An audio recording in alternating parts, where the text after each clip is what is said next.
Another often read criticism of Rayna Jaymes has been her relationship with Luke, particularly after she called the wedding off on the day of their wedding. And some of the criticism I've read is that they thought Rayna was quite manipulative and that she had only used Luke in order to promote her album and subsequently simultaneously her label. And I, of course, reject that criticism truly. Just to look at it objectively, she accepted his proposal on the day of her album launch, knowing that their being together would really increase their visibility, really shoot her album to #1, really get her a lot of requests to do interviews about the two of them. And so that's why she decided to tell a man that she was going to marry him. I reject that on its face, because it's so not who Rayna is. And also it diminishes her work. It's the same criticism Luke lodges after her when she breaks off the engagement. You know, it all worked out well for you. You have a #1 album, six CMAs. So it was like everything she had earned was because of her relationship with him. Totally missing the point that Liam produced an outstanding album, that the #1 record she'd written with, the #1 song she'd written with Deacon this time was great and charted high. It was such a man being dismissive of her efforts, which is one of the reasons why that relationship had to end. I don't think he ever really regarded Rayna in a real way as a partner, as a true equal and partner. I don't think Luke ever really regarded her that way. But I've watched this show enough, and I've watched that season, because season 3 is actually second probably to season 1, the season I have viewed the most, because I like the dynamic of that season. I like seeing Rayna on top. I like seeing her touring. I like seeing the interactions. I like Sadie Stone's entry into the show. I like seeing her get her label off the ground. I like seeing the label come into fruition. I like the whole thing. I like that we got a glimpse of seeing how, when you're that successful, the impact it has on your children, the not so positive impacts it had on Maddie. I like, all of that was when I say I like it, I enjoy. It was good entertainment. It was good TV viewing. So I enjoyed that season, and we'd never seen Rayna that successful. When we met her, she had just released an album that was stiff, and she was on a tour that the tickets weren't selling. So to see her in season 3 with her arena tour that's selling out, in fact, the promoters want to add more dates because it's doing so well, was quite exciting to me as a viewer, as an Ashy, and particularly as a Rayna Jaymes devotee. But I think, going back to the Luke situation, I think there was one and one only reason that truly motivated that acceptance of that marriage, and it wasn't a good one either. It was Deacon Claiborne. It was Deacon. It was Deacon. It has always been Deacon. That's the thing. If that wasn't a line in that movie, it should have been. It's Deacon. It's always been Deacon. I think maybe Luke came closest to saying that. Actually, he told Deacon, it's always been about you two, every day since the two of you met. And that was true. And so I think the true motivation for that was on that stage. If I just go right back to the night when Luke proposed to her, I thought it was so anti-Rayna, the whole freaking thing, that the proposal would take place on a stage in front of fans in an arena was so unlike Rayna. That was very Luke, but that was very unlike Rayna. But I think for Rayna, she was finally having some success that she really could claim as her own. That's why the criticism Luke lodged was so untrue, but it was also so offensive. It was true success that Rayna could claim as her own, because a lot of the success she had had in the past was because of some of this, because of Deacon. A lot of it was because she shared it with Deacon. And I'm not saying Deacon made her successful, but the songs that were probably the most popular were songs she written with Deacon. When she toured, Deacon was a part of her band leader, her true partner in the studio, on the stage, in music. It was Deacon. She even said that earlier on, because with you, you and music are the same to me. So I think I was really happy, and I knew for her it was the success in the end of season 2, the beginning of season 3 was her own. She could claim it as her own. While highlighting the partnerships that she too had with Deacon and writing this time, in the partnership with Liam and having him produce her album. It was collaborative, but she went out there and she sold that thing. She did that thing. So I think that was a euphoria, she was there. Wow. Okay. And this is the album launch. So we still don't know how successful this album is going to be when he proposes to her. But I think in that moment,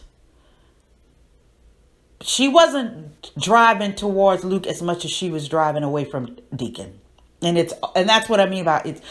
Every decision, every romantic decision for Rayna had to do with Deacon. That is the power of their relationship. It is the same way with him. Every relationship was in some response to his relationship with Rayna at a particular time. So I don't think she was manipulating Luke. I don't think she set out to use Luke to sell albums, to sell ticket sales. I think she wanted to get the heck away from Deacon. And Luke provided her with the best alternative to do that. I also think what it would have made more sense, and this was some of the criticism I read, and I completely agree with it. I think knowing Rayna as we do, I think she would have turned down that proposal. That would have logically made the most sense. Just to say no to Deacon and say no to Luke. Like, that would have really been with the Rayna we know. I think the accepting of the Luke thing made for some great television. I think it made for we got to see her in this whole other romantic relationship, which we'd never seen. We'd seen the fling with Liam, and we'd heard about the relationship with Deacon. And the relationship they did had at the end of the first season was very short-lived. It wasn't sustainable. It was two people crashing into each other who had been away from each other for a long time. That wasn't sustainable, particularly with the lie about Maddie. It just wasn't a relationship. We knew that was not couldn't last. It was built on not a good, stable foundation. So we'd never seen her in a good, healthy relationship with Deacon. We knew it was probably major romantic, major love, major passion, major music infused, but not necessarily healthy or good. Or sustainable, quite honestly.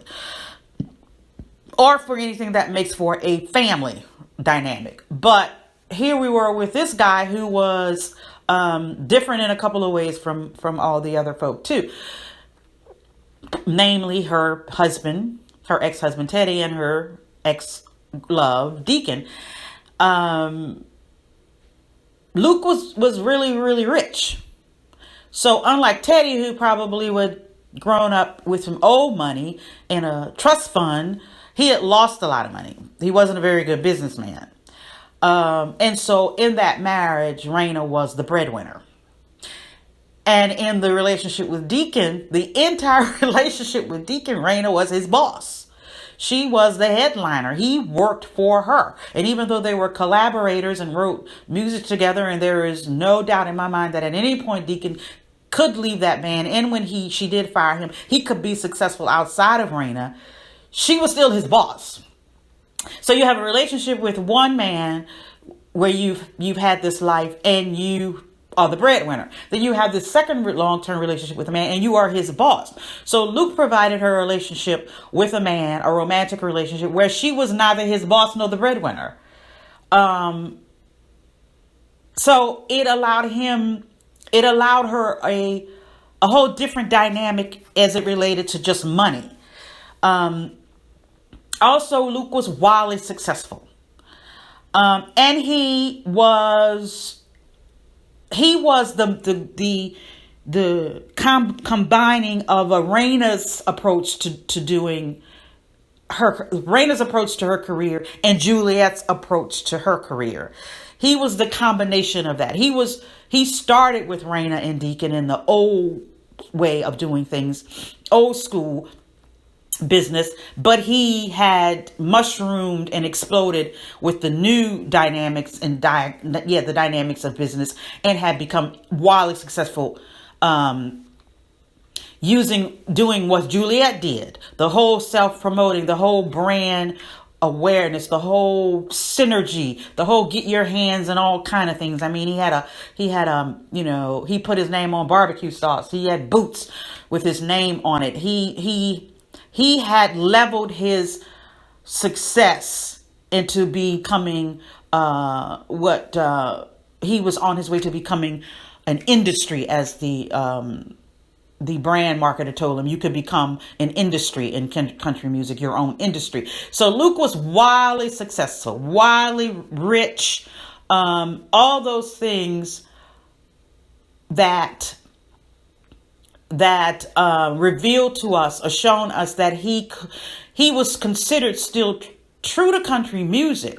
There was never anything in my remembrance where it was ever doubted that he didn't have his country bona fides. He was truly a good old country boy with his old big hat and his boots. He could sing, he could play, he could write, but he also leveraged all of that into a truly phenomenon, a truly a brand in country music. So he took what was considered the respectable, pure countryness of the country music industry, and combined it with what the new business models look like. And so that resulted in a very successful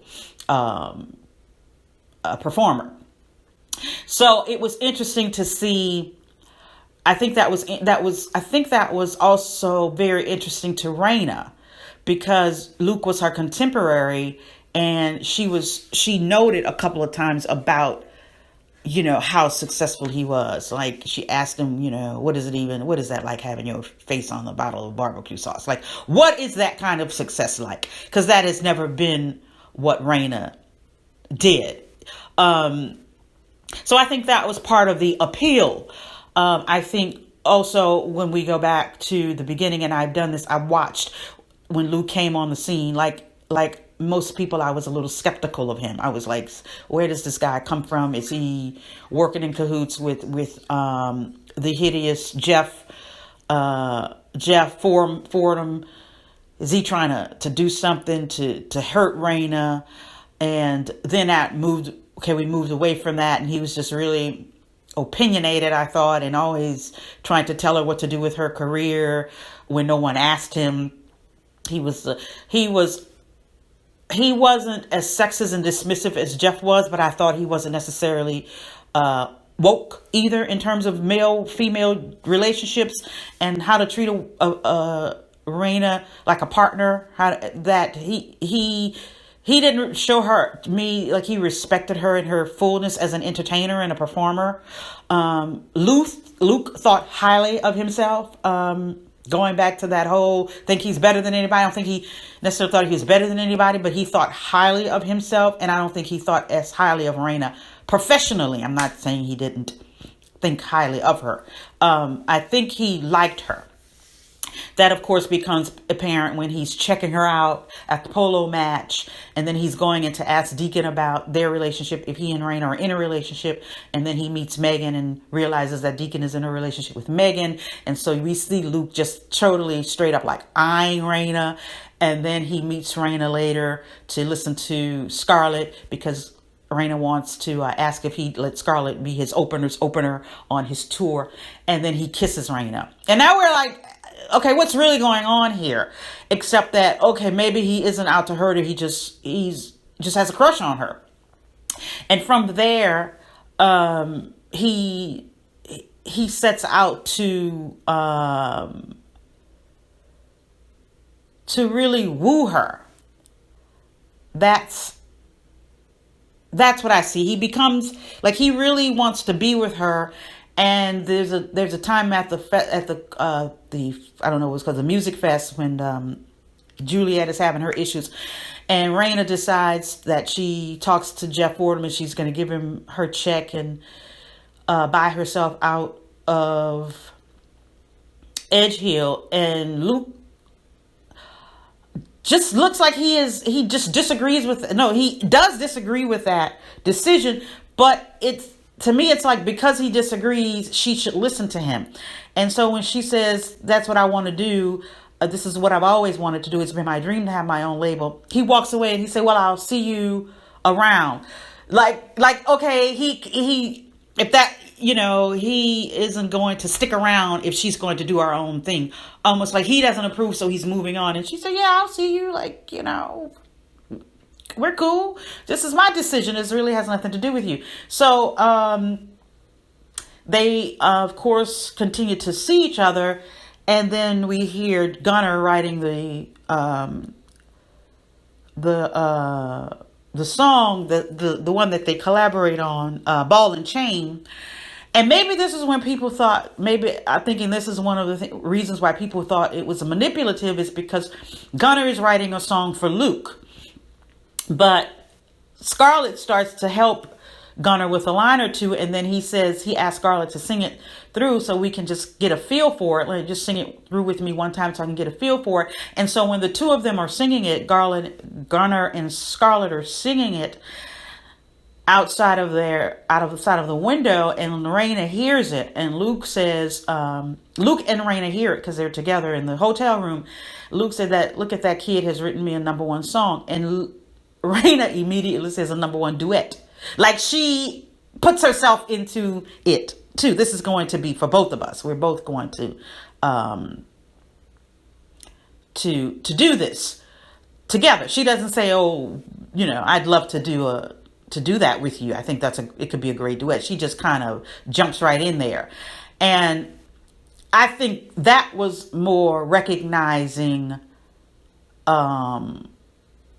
that this could be big for her. And at that point, it was an Edge Hill song. So it wasn't even about her label. That was a song that was going to do well for Edge Hill. Well, I shouldn't say it wasn't about her label, because if she did well, then it would help to, of course, boost her album when it came out under her own label. So I don't think that's manipulation. I think that's taking advantage of an opportunity. Your boyfriend is getting a song that's going to do well, and it could be a great duet, and you jump on that. I don't think that's manipulation. I think that's taking advantage of an opportunity. So anyway, I guess the correlation is, how was Rayna as it relates to Luke? Because at first it was skepticism for us and for the viewers, skepticism, and then, oh, he just has a crush on her. Oh, he seems a little, I don't know, he seemed a little dismissive. He didn't seem to receive her as a partner. And then it was, okay, now they're going to work together, and he may be developing some feelings for her. By the time Ball and Chain came around, I thought he was really developing feelings for her. But I thought Luke was a little bit of an asshole. I really did. Like, I just didn't like him all that much at that point. Saying that he has a #1 song and he's going to be a co-write. And Rayna says a co-write, like Gunnar wrote the song, and he was like, oh, okay, I'm just kidding. Rayna's real touchy about these young artists and giving them credit. But I think he was an asshole, and I think he probably would have wanted it to be a co-write if she hadn't stepped up. So I think she was more genuine in that way than Luke was. And so now she buys herself out of the label. She launches it, and Luke, the song becomes #1. It's really successful. And they're at the #1 party for Ball and Chain. And by this time, Rayna and Deacon have written this time. They've written this time, just that afternoon. They've gotten together to write this time. And Scarlett is there with all of her confusion about Gunner. And Luke is there. And Jeff is there with all of his chaos. his all of his awfulness. So anyways, all these folks all together in this room. And at this point, Luke says to Rayna, I guess this means you won't be going out with me to promote Ball and Chain, because now she is working on her own label. And so she says that's right. And so he then says, well, that's okay, but, I was looking forward to working with my girlfriend. And then they kind of have the girlfriend-boyfriend talk. And, I don't already know if my kids are ready for me to have a boyfriend. And Luke is saying he almost told his kids about Rayna, blah, blah, blah, blah, blah. So what does Rayna do? She's hesitant. She's non-committal. Then there's a moment at the party when she looks over at Deacon. And there's that look. We just know the look. She's seeing him. He's clean. He's sober. He's working on his own music, independent of her. He's put out. I'm trying to think, it was his album out. He's gotten a record deal. He's going to record his own album. He's in a relationship with Megan. He looks good. You know what I'm saying? He's appealing. He's attractive.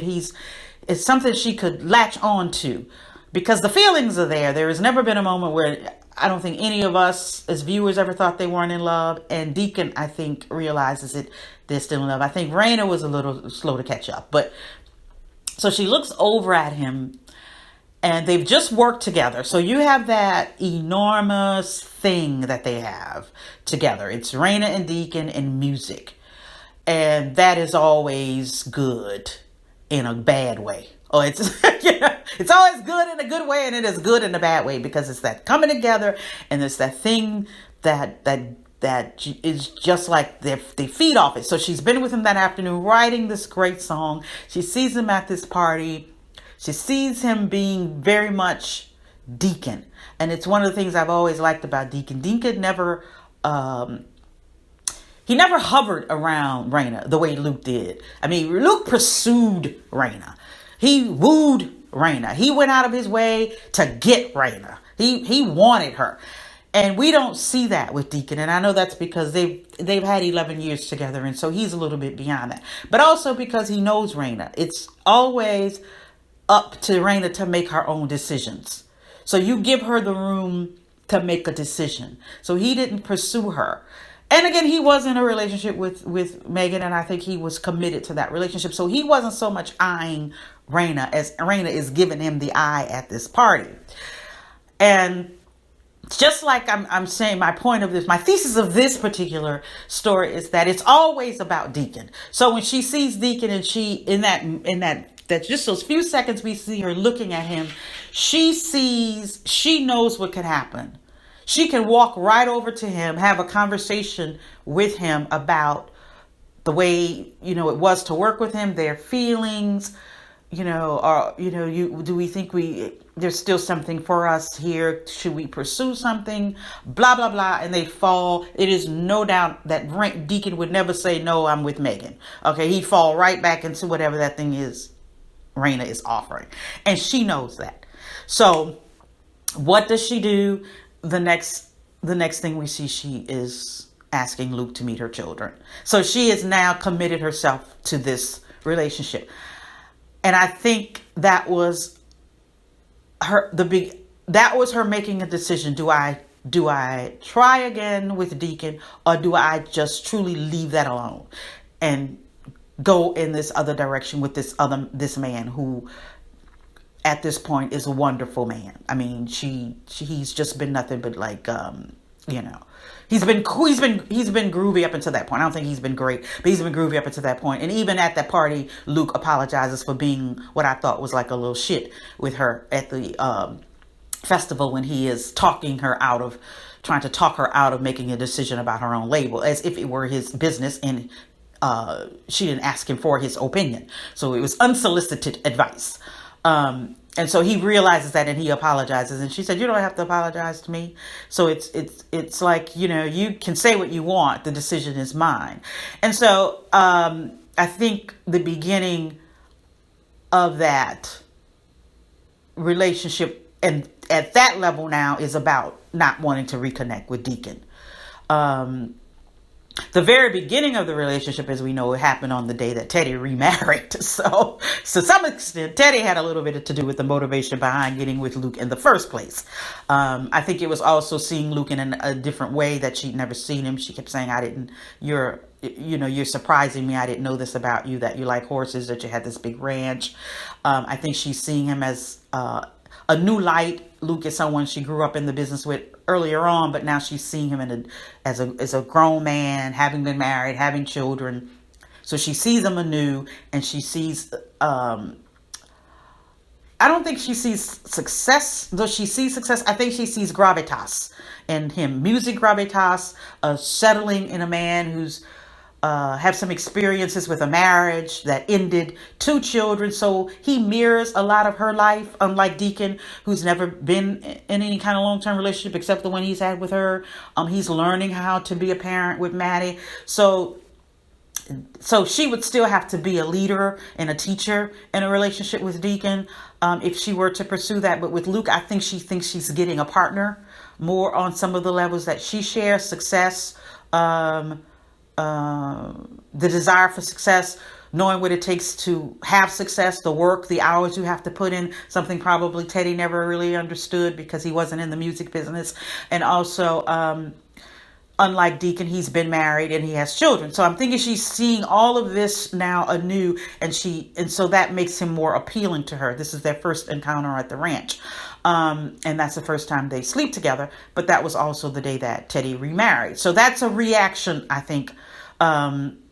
No, not I think, it was specifically implied that was a reaction to what was going on with Teddy. I think your ex-husband getting remarried is a big moment in a ex-spouse's life. So we got that. Then the next really pivotal moment, I think, came at that party, when now she has to make a decision. They've spent some time together. They performed Ball and Chain. They recorded Ball and Chain together. She's flew out to be with him. He's made arrangements to be with her. So now it's not, do we have this fling and flang and flung and be done, or do we really have a relationship? And that's what he's asking. And so at the end of that episode, she says yes. He brings her flowers. Whatever the answer is, he comes with flowers. And she says yes. And my children will be home soon. And I'd like for you to meet them. So I think that was all real. I wanted to walk through that because I think it was a real development of a relationship. And I don't think at any time there was any manipulation. Now, what comes after that? Because I don't know where we are in the season. We're in season 2. Is a full on relationship with them. They're together. They're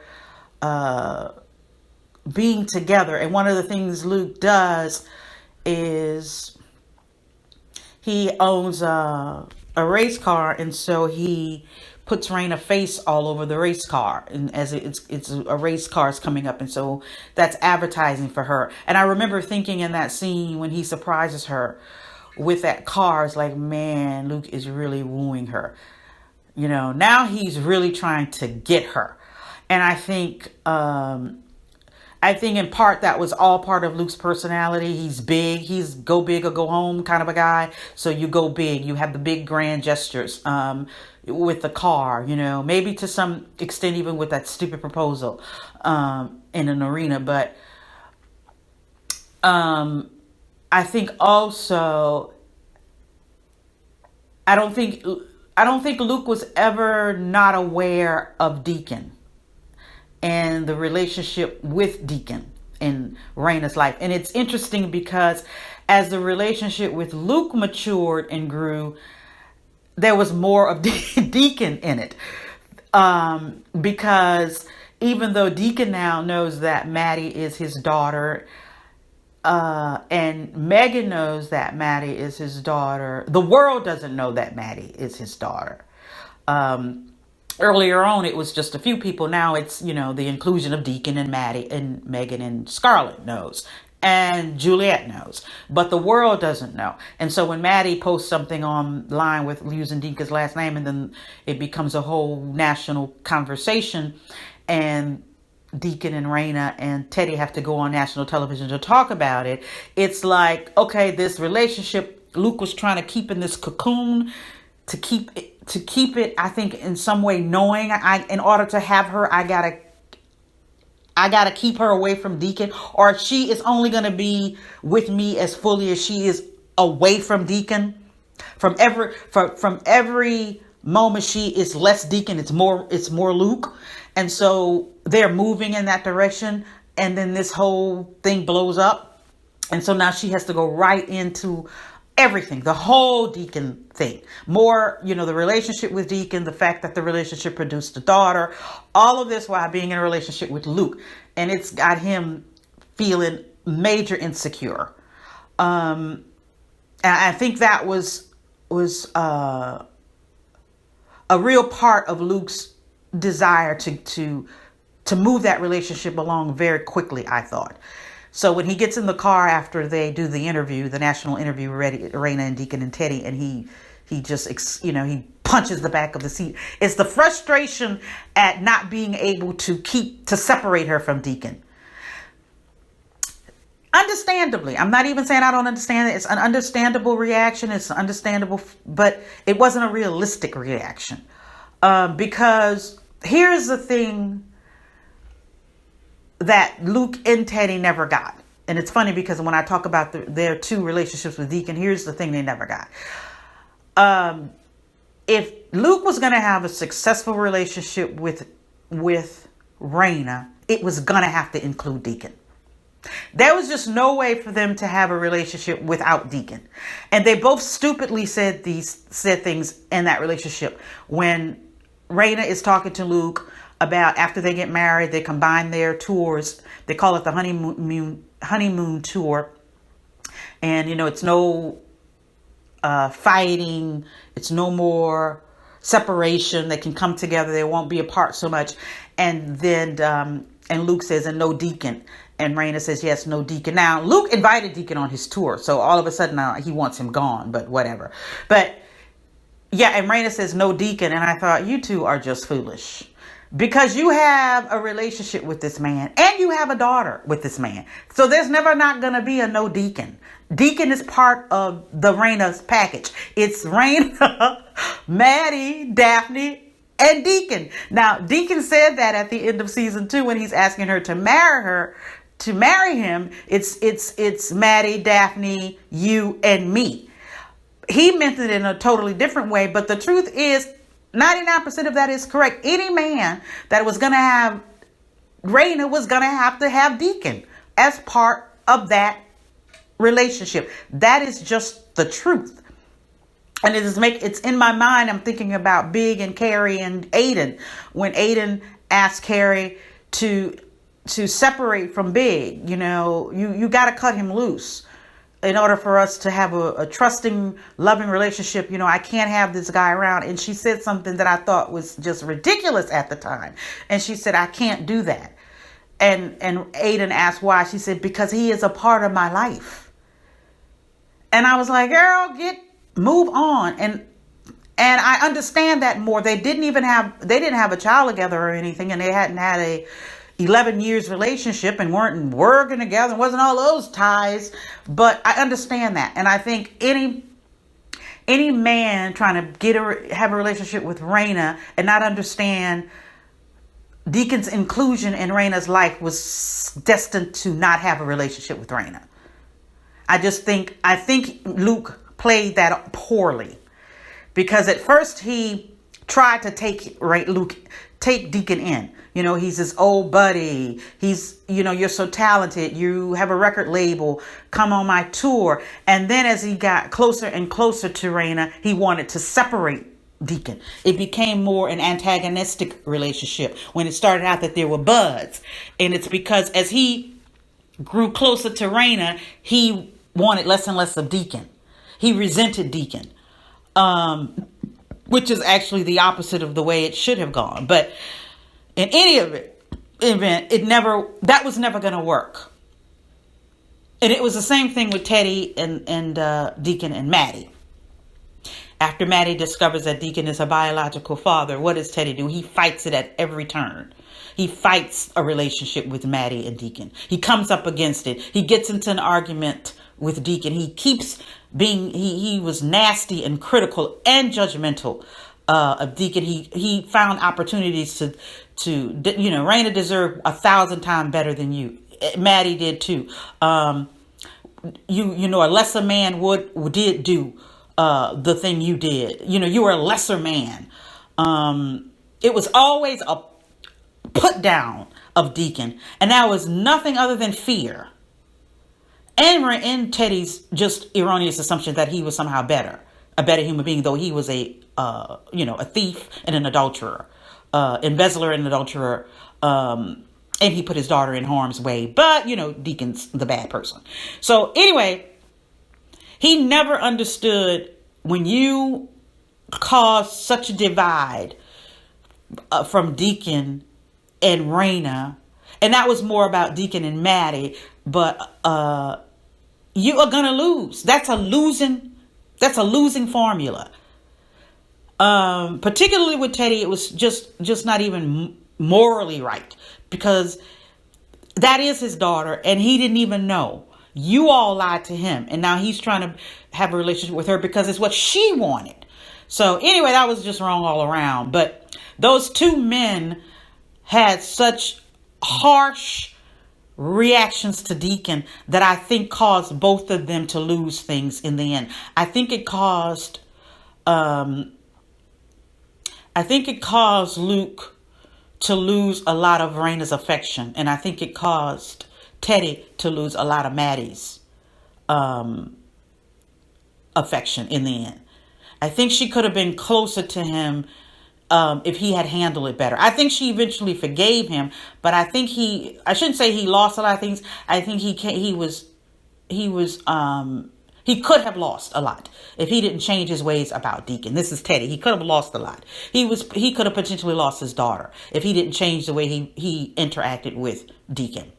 I think for Luke, though Rayna seemed to have never seen how dismissive and how he would talk down to Deacon, I think it cost him something in the end, because Deacon didn't fight Luke the way he fought Teddy. So every time Luke would go after Deacon, it was like it was such a backhanded, dismissive kind of way that it was just the two of them. He never look, Rayna, look at this dude. See, he is just not right for you. It was just between the two of them. But Luke's insecurity spilled over into his relationship with Rayna. And that took away from her affection. Like each time he did that, it made her have to look at him again more deeply. And eventually, she had to make a decision. I think the decision to not marry Luke was full on about realizing her love for Deacon, but I don't think it was just that. I think it was also about Luke himself, and fully recognizing that while all those things I talked about earlier, they mirror the fact that they had been married, the fact that they had 2 children, the fact that they had been both successful in the music business at a level of success where they could understand when you have those need to do other things, those absences and all of that, that there was at Rayna's core family. That was as much a part of Rayna as music was family. Her home life, and that she had extended herself more than she ever had for professional and career purposes. But it was a sabbatical from the norm. It wasn't the norm. She talked about finishing up this and getting the label launch and getting it established and the record. And then she would come home. I'm going to come back in. I'm going to be with my children. I'm going to work at my business, my label. I'm going to come back in. I'm that rubber band that's been expanded to almost a breaking point will snap right back into what is my normal life. That was Luke's normal life. Wasn't that? Luke's normal life wasn't family. His center was not his children. His center was performing. Luke toured endlessly. Home was where he visited, but he was out on the road. That's why he was so successful and rich. He toured, it almost seems, without stopping. He made music and he toured. He wrote songs. He had songs written for him and he toured. That's what Luke did. That was in a complete contrast to who Rayna was. And when she began, she looked at the success and the knowing what it takes to be successful and how that was what she was in at that moment. So that made them compatible. But when you got past the success, okay, so now we're so successful, they're getting all these invitations to perform together. They can do a Christmas album together. They can expand their tour on and on and on and on. Okay, then all we'll have is this success. That's good. But what about our family? And Luke truly never talked family. You know, we'll take the kids on tour with us. We'll go into Australia and have Christmas. You know, my kids have done this, you know, for years. It's new way of doing things. My kids live at a boarding school. It's some way to give them stability, you know, in this business. And Rayna's like, yeah, my kids live at home. That's their stability. So I think it was these opposing viewpoints about lifestyles, the way in which she wanted to live her life that eventually led to her standing him up at the altar. I think had she not been in love with Deacon, let's just for a moment imagine she had completely gotten over Deacon and had no intentions of ever being with Deacon again, she still would have called off that wedding because Luke wasn't the man for her. That's what she realized. And I don't think that was about manipulation. That's my whole point of this was I don't think it was manipulation. I think it's when you want something to be true. He wanted Rayna, man. He wooed that woman. He went after her. He pursued her. He wanted her. In a lot of ways, I think he led on to certain things that he didn't really even agree with to get her. Because Rayna was the one thing, as they added more meat into his backstory, that he never got. He had gotten all the success beyond imagination. He lived this life that he wanted for his kids, having grown up with not a lot of money. He provided lots of money to his kids. He lived the life that he wanted. He provided the life he wanted to have for him. He would have liked to have had for himself when he was growing up. This is Luke. But the one thing he never had was Rayna. Though he had had a marriage, he didn't have Rayna. He didn't have that superstar wife, that beautiful, talented, superstar wife, not a trophy wife, but a partner, equal in age, equal in stardom, you know, maybe not as rich, but certainly as well respected. So he wanted that thing that completed his portfolio, and made Luke Wheeleer all the more Luke Wheeleer. I believe that. And I think he loved her to some point. I'm not saying it was all about status and all superficial, but I don't think he was ever right for her. And he just didn't see life the way Rayna did. He had lived his life a totally different way. And I think if I could suspend and just use my imagination, if they had actually gone through with that wedding, it was going to be constant confusion and chaos as the two opposing sides tried to mesh. It was going to be hard because Luke had lived so differently. The one reason, one mainstay of the relationship with Teddy, if I were to compare, is why she married Teddy, is she wanted solid, steady, strong, continual. I come home today, it was like yesterday and like tomorrow. And when she was with Deacon, it was so chaotic and up and down, and who the hell knows what's going to go on with Deacon today. Is he going to be on stage, or he's going to be passed out somewhere? So that always, that not knowing, that's exhausting. That's crushing. It can be crushing to you over a period of time. So she could get with Luke success, and she thought consistency, but his consistency wasn't home base. It was music base. It was stardom base. It was fame base. It was Luke Wheeleer, the country superstar base. So I think when she realized that, she had to end the relationship, or she was just going to be, it was just going to be a constant confusion and conflict. That was more paramount to the decision than Deacon. So when he says to her, I'm not Teddy, but I'm not Deacon, am I? And she says, it's about Deacon, but it's not about Deacon. I completely understood that, given all that I've just said. Yeah, Deacon was a part of it, because she realized I have never truly dealt with this. I didn't put it to bed. I haven't truly put it to bed. It still lingers, and I'm not acting on it. So it's just there. It's just that thing that's there.